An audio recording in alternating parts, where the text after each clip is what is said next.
से क्वेश्चन अगर आपको एग्जाम में देखने को मिलेंगे तो आप गलत नहीं होंगे, ठीक है। देखिए बेटा, प्रत्यावर्तक का वर्गीकरण अगला टॉपिक है हमारा। प्रत्यावर्तक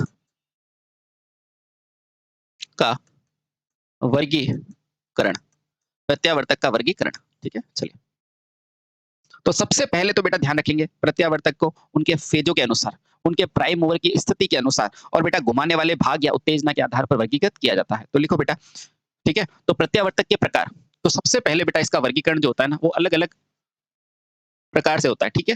ठीक है, तो पहला वर्गीकरण बेटा किसके होगा, इसके प्राइम मूवर के आधार पर। प्राइम मूवर क्या होता है बेटा, घुमाने वाला हिस्सा बताएंगे आपको। तो लिखो, पहला होता है बेटा प्राइम मूवर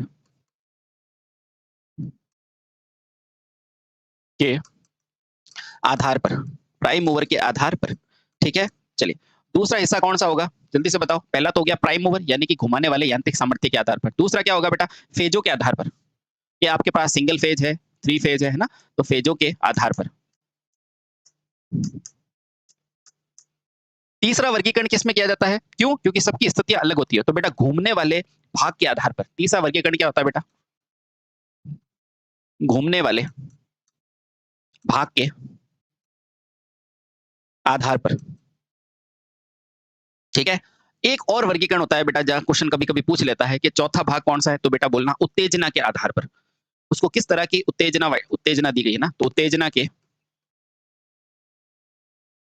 आधार पर, ठीक है। चलिए, बहुत बढ़िया। अब एक एक करके जानते हैं बेटा, प्राइम मूवर के आधार पर कितने भागों में बांटा है। तो सुनो बेटा, प्राइम मूवर यानी कि घूमने वाला हिस्सा, कि आपने टरबाइन को कैसे घुमाया, तो बेटा वो होता है पहला जल टरबाइन प्रकार।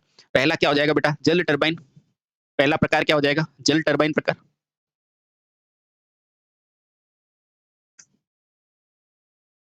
प्रकार पहला क्या हो गया बेटा आपका, जल टरबाइन।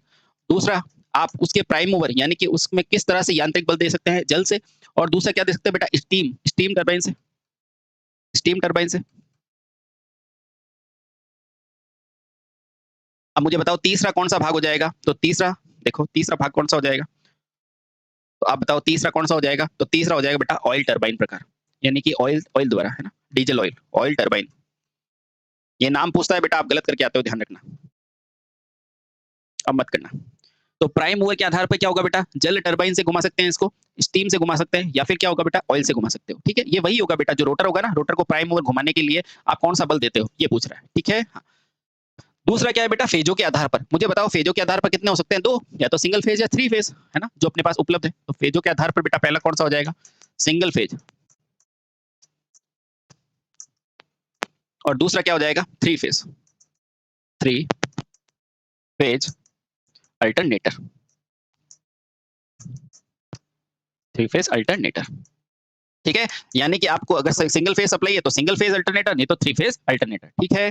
चलिए, बहुत बढ़िया। अब घूमने वाले हिस्से के हिसाब से बेटा क्या हो जाएगा, दो तरह से, या तो आप आर्मेचर को घुमा सकते हो, या क्या घुमा सकते हो बेटा, फील्ड को घुमा सकते हो। तो इसके आधार पर बेटा दो हो जाएगा, या तो घूर्णन होगा पहला, रोटेटिंग आर्मेचर प्रकार, आर्मेचर प्रकार, है ना, और या फिर बेटा क्या हो जाएगा आपका रोटेटिंग फील्ड प्रकार का। और आपको पता है बेटा अल्टरनेटर आप सामान्यतः कौन सा बनाते हो, बड़े प्रकार का, यही रोटेटिंग फील्ड प्रकार का बनाते हो, रोटेटिंग फील्ड प्रकार का अल्टरनेटर, फील्ड प्रकार का अल्टरनेटर,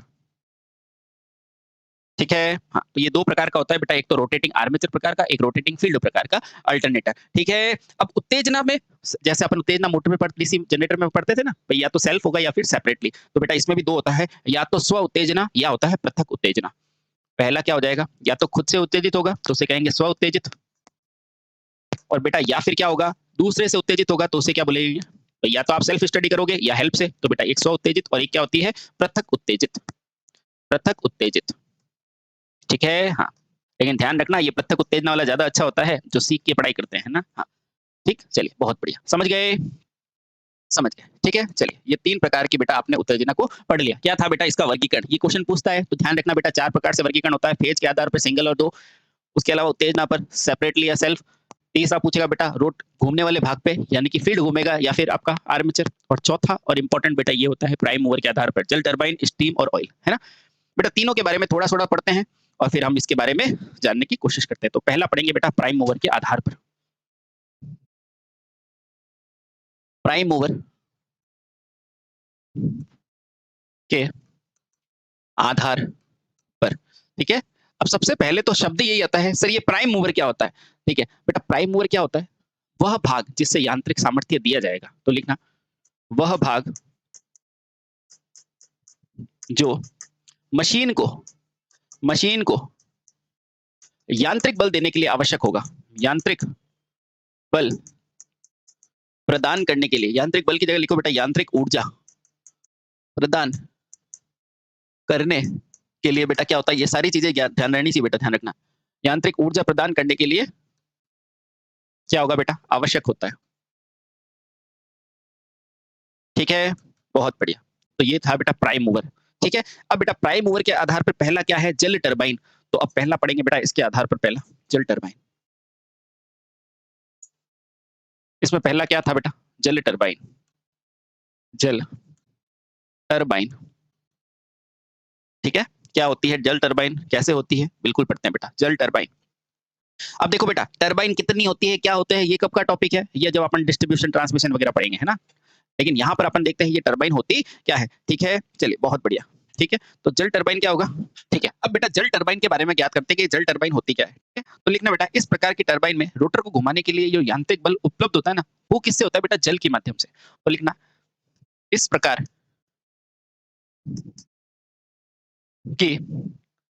प्रकार की टरबाइन में रोटर को घुमाने के लिए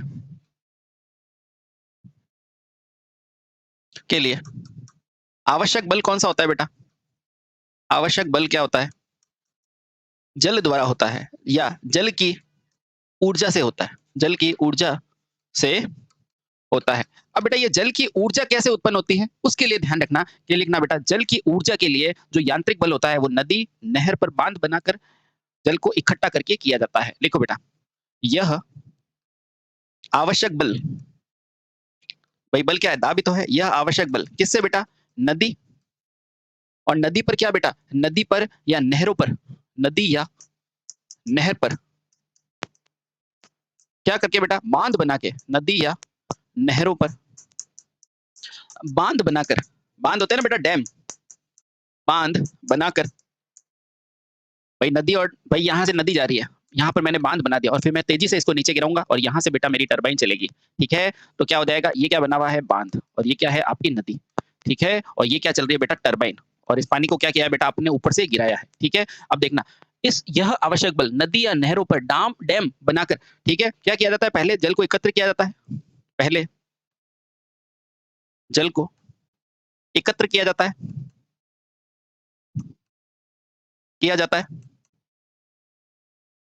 फिर क्या होता है, फिर बेटा फिर इसी जल को ऊंचाई से क्या टरबाइन पर छोड़ा जाता है, ऊंचाई से टरबाइन पर गिराकर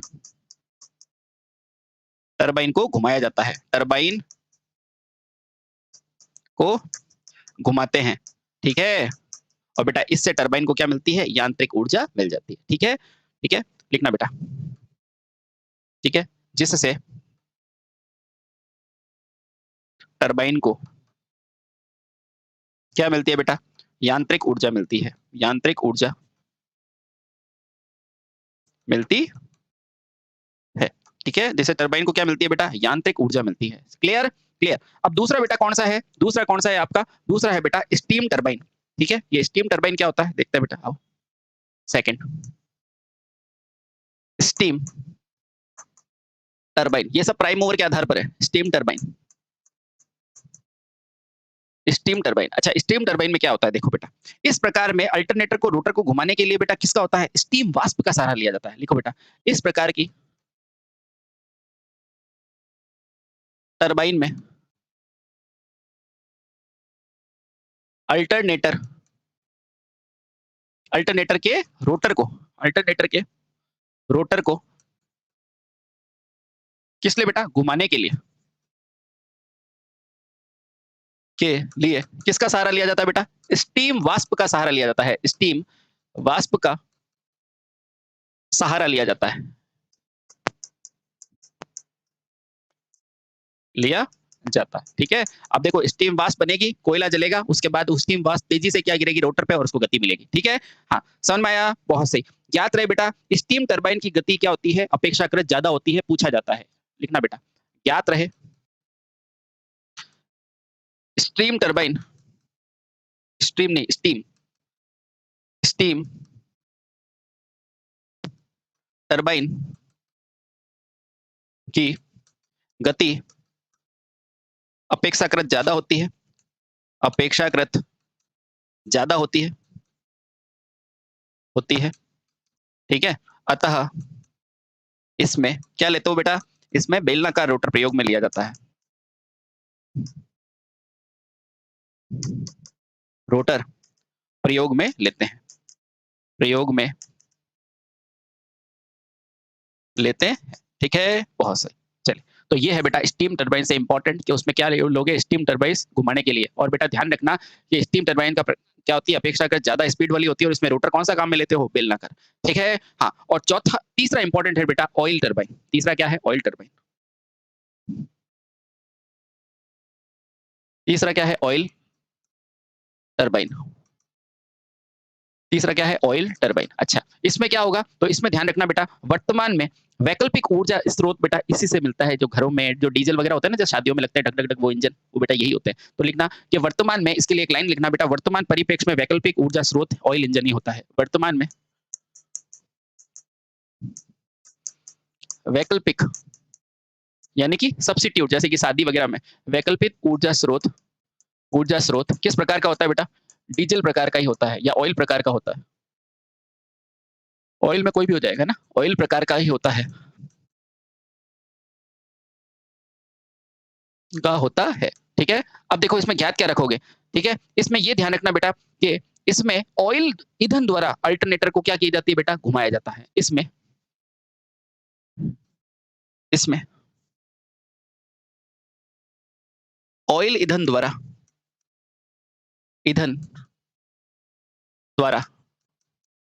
अल्टरनेटर को क्या दिया जाता है बेटा? को ऊर्जा दी जाती है, ऊर्जा दी जाती है, ठीक है। हाँ। जिससे अल्टरनेटर क्या करता है बेटा? विद्युत ऊर्जा को उत्पन्न करता है, जिससे अल्टरनेटर क्या करता है बेटा? विद्युत ऊर्जा उत्पन्न करता है, ठीक है। वर्तमान में जो शादी के बाहर जो जनरेटर लगे होते हैं ना बेटा, यही होते हैं, उत्पन्न करता है, ठीक है। ये लो भैया, बहुत बढ़िया, ठीक है। अब देखो अगला जो हिस्सा है वो क्या है बेटा? घूमने वाले हिस्से के आधार पर, ठीक है, जो हिस्सा आपकी गति करता है। तो दूसरा क्या है बेटा? घूमने वाले हिस्से के आधार पर, ठीक है। दूसरा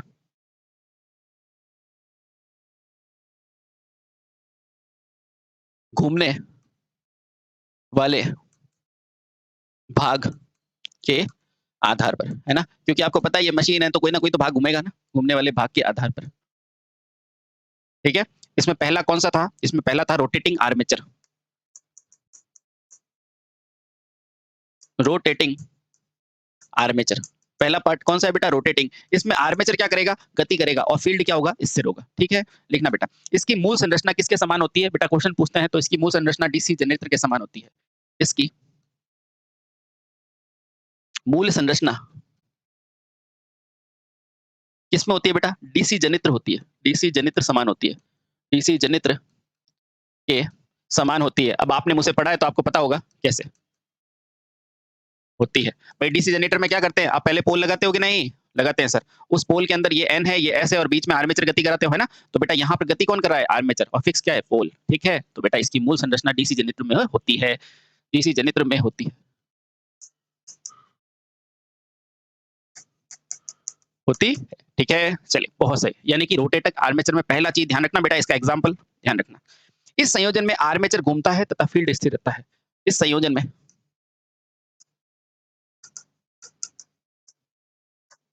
रोटेटिंग कौन है? आर्मेचर। बेटा इस संयोजन में आर्मेचर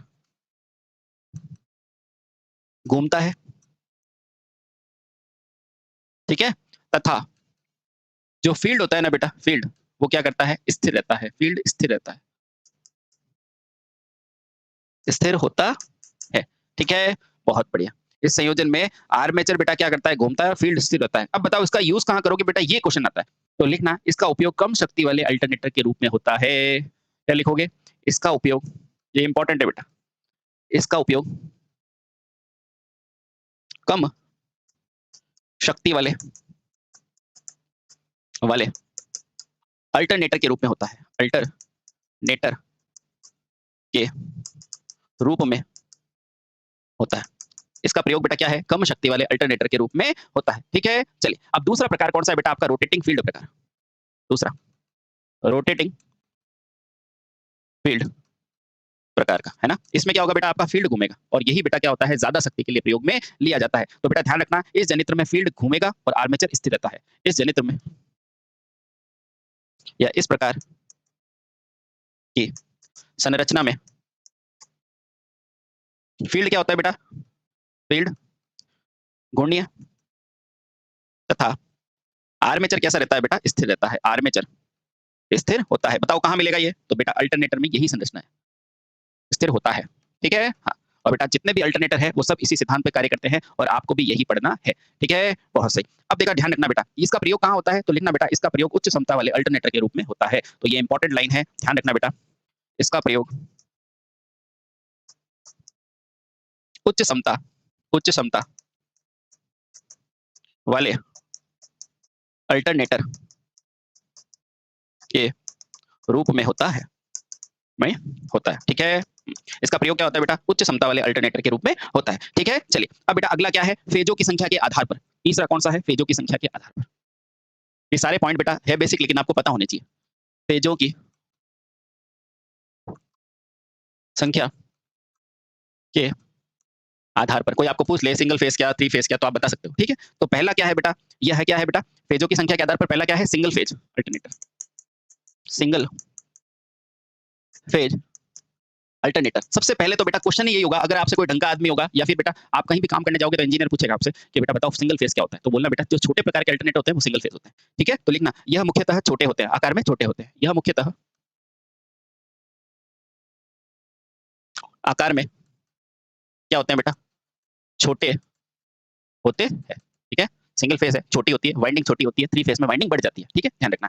इसका आकार बेटा क्या होता है, इसका आकार उपभोक्ताओं द्वारा वैकल्पिक ऊर्जा स्रोत में होता है। तो बेटा इसका यूज कहां करोगे, तो इसका यूज कौन करेगा, कमर्शियल नहीं, उपभोक्ता। इसका प्रयोग उपभोक्ताओं द्वारा, उपभोक्ता यानी कि कंज्यूमर, उपभोक्ता द्वारा जो छोटे वैकल्पिक होते हैं ना प्रयोग, उनमें वैकल्पिक ऊर्जा स्रोत के रूप में किया जाता है। वैकल्पिक यानी कि विकल्प के रूप में, ऊर्जा के रूप में होता है, ऊर्जा के रूप में होता है। ठीक है, बस ये 2 पॉइंट पूछेगा, ध्यान रखना, और छोटी क्षमता के होते हैं। ठीक है, हाँ। अब दूसरा है बेटा पॉलीफेज अल्टरनेटर, जो अभी आप पढ़ रहे हो ना वो। ठीक है, पॉलीफेज अल्टरनेटर, इसे ही बेटा बोला जाता है थ्री फेज अल्टरनेटर। ठीक है, पॉलीफेज अल्टरनेटर। ठीक है, अब ये क्या होता है पॉलीफेज अल्टरनेटर, अगर बताना हो तो लिखना बेटा यदि इसमें 3 कुंडलियां होगी तो बेटा ये 3 फेज, 4 होगी तो 4 केस। ठीक है, पॉलीफेज का मतलब ऐसी फेज जहां पर फेजों की संख्या बेटा क्या हो, 1 से अधिक हो, यानी कि अल्टरनेट का वह तंत्र, अल्टरनेट की वह प्रणाली जहां क्या हो बेटा, फेजों की संख्या ज्यादा हो, फेजों की संख्या ज्यादा हो। ठीक है, अब देखो बेटा यहाँ एक पॉइंट ध्यान रखना, जैसे जैसे यदि उपयोग में 3 कुंडलियां है, उपयोग में 3 कुंडली है जो स्टेटर के अंदर, हाँ 3 कुंडली है, तो यह क्या कहलाती है, यह 3 फेज कहलाती है, 3 फेज कहलाती है। ठीक है बेटा, ये ध्यान रखना इंपॉर्टेंट। 4 है तो 4, 6 है तो 6, 10 है तो 10 फेज। ठीक है, समझ लिया। अगर 3 फेज है तो बेटा प्रत्येक कुंडली 120 डिग्री पर होना आवश्यक है। क्यों, क्योंकि बेटा थीटा बराबर क्या होता है, 360/n। अगर 3 है तो बेटा क्या हो जाएगा, 120 डिग्री। तो ध्यान रखना बेटा, यदि 3 फेज है तो प्रत्येक कुंडलियां 120 डिग्री पर होनी चाहिए। यदि 3 फेज है तो प्रत्येक कुंडली कुंडली बेटा कितनी होनी चाहिए, 120 डिग्री फेज पर होनी चाहिए, होना चाहिए। ठीक है बेटा, आजकल कहीं से भी घुमा के क्वेश्चन पूछे तो आपको पता होना चाहिए, जितनी भी आसान चीज है उसको पढ़ो। ठीक है, हाँ ध्यान देना बेटा, 3 फेज अल्टरनेटर में लोड का मान थोड़ा सा परिवर्तित होने पर बेटा एक दोष आता है, हंटिंग दोष। वो बेटा इसमें ही आता है, ठीक है। हाँ, तो बेटा उसको अपन फेज स्विंगिंग कहते हैं, डैम्पर वाइंडिंग होता है और ये सारी चीजें आप जानते हो, है ना, ठीक है। तो लिखना बेटा 3 फेज अल्टरनेटर के अंदर भी एक दोष आता है, उसको कहते हैं, क्या कहते हैं, हंटिंग। तो लिखना बेटा इसी अल्टरनेटर में हंटिंग दोष पाया जाता है, हंटिंग दोष भी होता है, ठीक है। और बेटा हंटिंग दोष का मतलब आप समझते हैं, हंटिंग दोष का मतलब क्या होता है बेटा, जब भी लोड असामान्य स्थिति में होगा ना बेटा, उसे हंटिंग या फिर फेज स्विंगिंग कहा जाता है। तो बेटा ये पॉइंट लिखो, ये आपके एग्जाम में आ सकता है। अगला पॉइंट लिखो, इसी 3 फेज के अंदर पॉइंट है हंटिंग दोष, ठीक है। सबसे पहले तो बेटा आपसे पूछेगा इसका अन्य नाम क्या है, तो ध्यान रखना बेटा इसका अन्य नाम क्या है, फेज स्विंगिंग। फेज क्या करते हैं बेटा, कम आवृत्ति पर स्विंग करने लगते हैं। तो लिखना बेटा इसे फेज स्विंगिंग, इसे फेज स्विंगिंग दोष भी कहते हैं, ठीक है। अब ये होता क्यों है, क्योंकि देखो अल्टरनेटर बाहर से क्या जुड़ा हुआ है, 3 फेज लोड से जुड़ा हुआ है। देखो बेटा ये अल्टरनेटर है, ये बाहर से बेटा 3 फेज सप्लाई से है, और मान लो यहाँ पर ही मेरा लोड क्या हो जाए, अनबैलेंस हो जाए, मतलब कम या ज्यादा हो जाए, तो बेटा क्या होगा देखना, यह दोष असामान्य असामान्य यानी कि जो सामान्य नहीं है, तो असामान्य बेटा क्या, लोड परिवर्तन के कारण होता है, असामान्य लोड में अचानक परिवर्तन से होता है, अचानक परिवर्तन से होता है। तो सर इसके अंदर कुछ कर सकते हैं अपन, बिल्कुल बेटा इसके निवारण के लिए अपन क्या लेते हैं, डैम्पिंग लगाते हैं। तो ध्यान रखना बेटा इसके निवारण को, इसको दूर करने के लिए अपन सेलिएंट पोल प्रकार में क्या लगाते हैं, डैम्पिंग, क्योंकि ज्यादातर तो यही लेते हो ना। हाँ, तो इस दोष के निवारण के लिए क्या बेटा, जो आपकी सेलिएंट प्रकार का रोटर होता है ना, ये लिए सेलिएंट प्रकार के रोटर में, ये सारे क्वेश्चन इंपॉर्टेंट है बेटा, सेलिएंट प्रकार के रोटर में डैम्पिंग वाइंडिंग लगाने की सुविधा होती है। वैसे बेटा ये डैम्पिंग वाइंडिंग आगे और भी आएगा, इसलिए मैं यहाँ पर एक्सप्लेन नहीं कर रहा है ना, सुविधा होती है, ठीक है। तो वहां पे मैं आपको बता दूंगा, वैसे ये बहुत बार आएगा अभी डैम्पिंग वाइंडिंग, है ना, इसलिए मैं यहाँ पर इसको रोक रहा हूँ, ठीक है। अब अंत में बेटा चौथा होता है आपका उत्तेजना के आधार पर, है ना, चौथा लिखो बेटा उत्तेजना के आधार पर, यानी कि एक्साइटेशन के आधार पर, उत्तेजना के आधार पर या on the basis of excitation, ठीक है। उसमें पहला क्या है बेटा, आप सभी जानते हैं, पहला क्या है, स्व उत्तेजित, जो खुद से उत्तेजित हो, है ना, लिखो। लेकिन उसके अंदर इंपॉर्टेंट टर्म है, वो ध्यान रखना। पहला क्या है बेटा, स्व उत्तेजित अल्टरनेटर, ठीक है। अच्छा, सबसे पहले बेटा ऐसा अल्टरनेटर जिसकी रोटर वाइंडिंग को उत्तेजना के लिए दूसरे किसी सप्लाई की जरूरत नहीं होती है। तो डेफिनेशन ध्यान रखना, ऐसा अल्टरनेटर जिसकी रोटर वाइंडिंग को बेटा स्टेटर मत लिख देना, रोटर ही है ना, रोटर वाइंडिंग को उत्तेजित होने के लिए, यानी कि मैग्नेट बनाने के लिए, उत्तेजित ब्रैकेट में लिख दो बेटा, विद्युत चुंबक बनने के लिए इसकी जरूरत नहीं होती बेटा, अन्य किसी स्रोत की जरूरत नहीं होती है, अन्य किसी बाहरी स्रोत की जरूरत नहीं होती है। ये पॉइंट ध्यान रखना, अपन सब पढ़ लेते हैं उत्तेजना पता नहीं चलता क्या होता है बेटा, विद्युत चुंबक बनना उत्तेजना कहलाता है, ठीक है, नहीं होती है, ठीक है। हाँ, यानी किसी बाहरी सप्लाई की जरूरत नहीं होती है। इसका उदाहरण क्या है, इसका उदाहरण है बेटा स्थायी चुंबक वाले डायनामोमीटर, मैग्नेटो, है ना, ठीक है। तो बेटा इसका उदाहरण क्या है, मैग्नेटो, इसका उदाहरण पूछा जाता है, ध्यान रखना इसका उदाहरण क्या है, एक यंत्र आता है बेटा मैग्नेटो, है ना बेटा, ध्यान रखना मैग्नेटो, ये क्या होता है बेटा, यह स्थायी चुंबक है, यह क्या बेटा, स्थायी चुंबक है, जो किससे उत्तेजित होता है, ध्यान रखना बेटा, यह स्थायी चुंबक है जो सीधे लोड के विद्युत वाहक बल से उत्तेजित होता है। बेटा ये क्वेश्चन ध्यान रखना, जो सीधे लोड के भाई ये आपका है, यहाँ पर लोड ही तो जोड़ोगे, है ना, तो बेटा लोड के ईएमएफ से उत्तेजित होता है। तो यह सीधे लोड के विद्युत वाहक बल से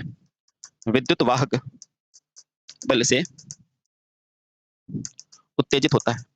ये शब्द ध्यान रखना बेटा, आप कितनी भी होशियारी करोगे ना, ये गलत करके आओगे, जब आपको ये लोड की जगह कुछ और लिख देगा ना, फंसा देगा, ध्यान रखना। तो लोड ही लिखना, सही वर्ड यही है, लोड के विद्युत वाहक बल से उत्तेजित होता है, ठीक है। हाँ, इसलिए आसान नहीं बेटा, पढ़ना है तो हर चीज को पढ़ना, ठीक है। यह सीधे लोड को क्या देता है बेटा, विद्युत वाहक बल देता है या उससे उत्तेजित होता है, लोड को वाहक देता है, ठीक है, समझ गए। हाँ चलिए, अब दूसरा इंपॉर्टेंट बेटा क्या है, पृथक उत्तेजित प्रकार का जनित्र। दूसरा क्या है,